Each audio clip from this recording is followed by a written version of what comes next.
Hi guys, this is Pam Soto, and today I'm going to be talking to you about some important points when talking about Medicare home health for adults. And by the end of this presentation, you will be able to know what that entails in coverage, who is covered, and what that means to us as physical therapists. So just to give you a little review, there is two parts to Medicare: Part A, which are hospital, and Part B in medical insurance.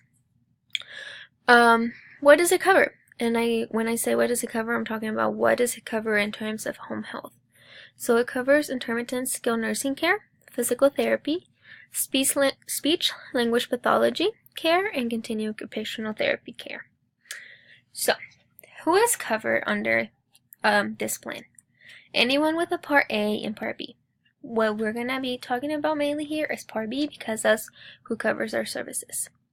So anyone under care of a doctor who identifies the need for services, anyone who is homebound, and any home health agency that works with Medicare. What this means is, if somebody is homebound, they meet the criteria that they require the aid of supportive devices like a wheelchair or walker to get around. Requires the use of special transportation to get home and be and travel around the community. They also need assistance of another person, so they cannot ambulate or move around their community or home by themselves. They have a condition in which leaving home is medically contraindicated, and symptoms of the disease process such as pain, shortness of breath, or confusion worsen when leaving the home. Now, to meet those criteria, a group of doctors will have to decide if patient is eligible to be homebound. What does that mean for us as physical therapists? Well, physical therapy is covered under Part B of Medicare. As you might have heard, there's a therapy cap that just went into effect this past January. The physical therapy cap is $2,010, and we are combined with speech language pathology.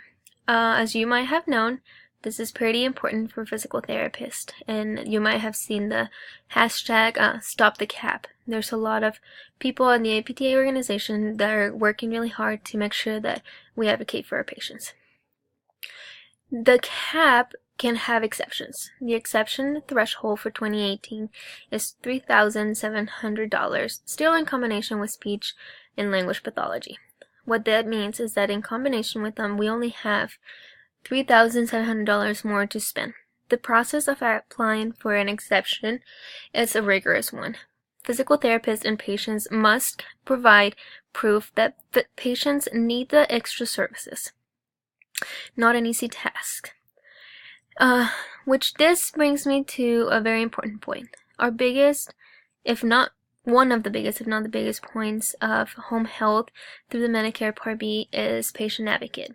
We have a great opportunity to advocate for our patients, and the amount of physical therapy they receive is something that we can advocate for them every day.